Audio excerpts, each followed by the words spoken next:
नमस्कार। आज fathers day के अवसर पर ये पंक्तियाँ हैं उन सभी फादर्स के लिए जो पूरे परिवार के लिए एक बैकबोन समान है। माँ पर अनेक कविता और कहानियाँ हैं, लेकिन पिता के त्याग और बलिदान पर बहुत कम लिखा गया है। कभी अभिमान तो कभी स्वाभिमान है पिता, कभी अभिमान तो कभी स्वाभिमान है पिता, कभी धरती तो कभी आसमान है पिता। जन्म दिया है अगर माँ ने, जानेगा जिससे जग वो पहचान है पिता। कभी कंधे पर बिठाकर मेला दिखाता है पिता, कभी कंधे पर बिठाकर मेला दिखाता है पिता, कभी बनके घोड़ा घुमाता है पिता। माँ अगर पैरों पर चलना सिखाती है, माँ अगर पैरों पे चलना सिखाती है तो पैरों पे खड़ा होना सिखाता है पिता।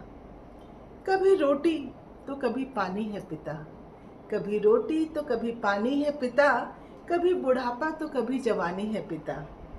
माँ अगर है मासूम सी लोरी, माँ अगर है मासूम सी लोरी, तो कभी न भूल पाऊंगा वो कहानी है पिता।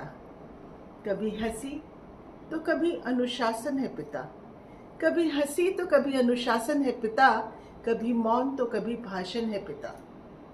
माँ अगर घर में रसोई है, माँ अगर घर में रसोई है तो चलता है जिससे घर वो राशन है पिता। कभी ख्वाब को पूरी करने की जिम्मेदारी है पिता, कभी आंसुओं में छिपी लाचारी है पिता। माँ अगर बेच सकती है जरूरत पे गहने, माँ अगर बेच सकती है जरूरत पे गहने, तो जो अपने को बेच दे वो व्यापारी है पिता। कभी खुशी और हंसी का मेला है पिता, कभी कितना तन्हा और अकेला है पिता। माँ तो कह देती है अपने दिल की बात, माँ तो कह देती है अपने दिल की बात, सब कुछ समेट के आसमान सा फैला है पिता, सब कुछ समेट के आसमान सा फैला है पिता। धन्यवाद।